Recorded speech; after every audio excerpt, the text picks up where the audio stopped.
Okay, if you want to see how we put in our raised bed from start to finish, stick with me. Let's get started. Welcome to my side yard. You know that I like to cook in the kitchen, but I'm also starting to grow my own food. Man, I think it's windy and it's blowing that camera around. It's fine.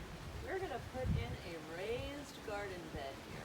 But before we do that, I need to get rid of some of the soil that eroded and was pushed over here. And I got to work on dealing with my watering system. I've got all sorts of sprinkler heads that I need to work on.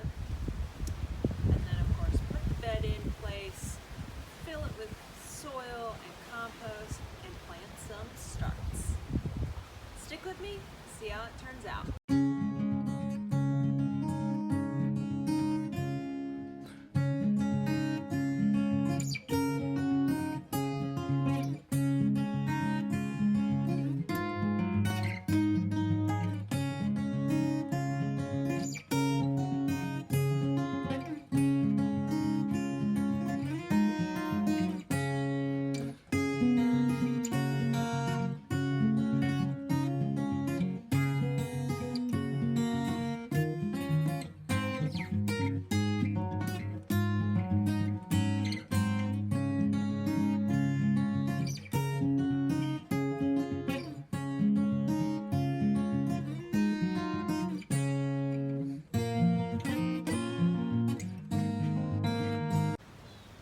So that took about 10 minutes to get this extra dirt off. You can see the big difference here. When Jet runs around this corner, he tends to throw dirt this way, shifted it back over. Might have to do that again later. It might build up next to the bed. It's fine. So now we're gonna quickly assemble this garden bed.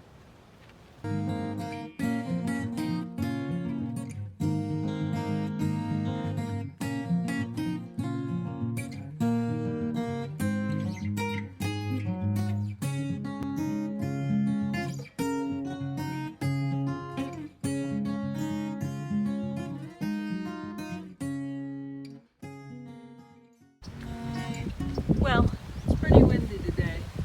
We got almost everything we need out. My camera blew over, so that time lapse isn't going to be that awesome. So I bought these kind of stone, concrete, brick type things where you can make these the corners of your bed and then put your wood in here and make the walls. And of course you can stack these. They say if you stack them more than 2 tall, you should probably drive like a piece of rebar through the stack. We're gonna go 2 tall, and I'll show you something neat we're gonna do with our joints here, so provide a little more stability. All right, let's get started.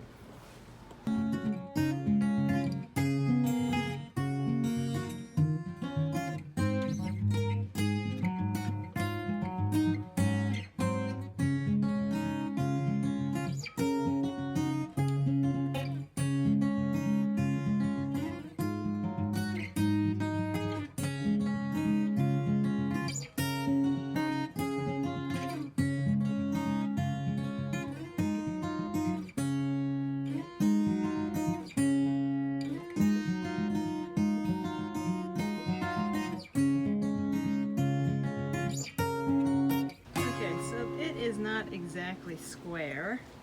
It's supposed to be 4 by 4, but I can tell it's not precise. One of these,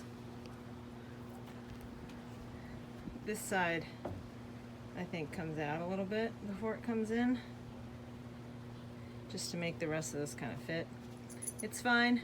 I was using kind of remnant wood that I had, and you will see. So here's a trick, right?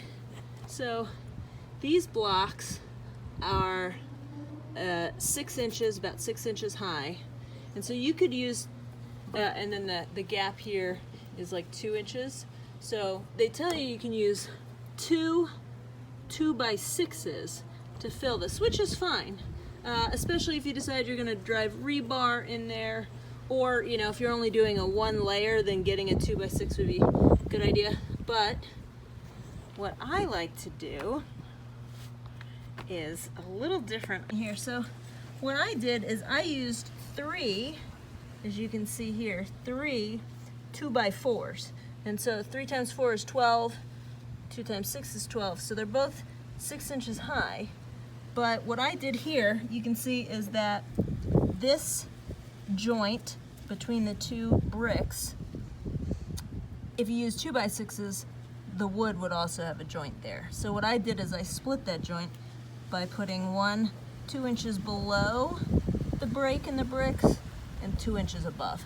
And so when you see brick walls, you notice that they're always kind of staggering the joints. Whenever we do dry masonry work, we stagger the joints. So I just figured, since I'm not using rebar or the cement glue, that I would add a little bit of stability by staggering my joints there. And then, because I'm using scrap wood in the back, I have this long board. It's not quite thick enough, but it'll do. That makes it so that there's no wood joints here. And so of course that's gonna add some stability to that joint as well. Sure, it goes up a little high.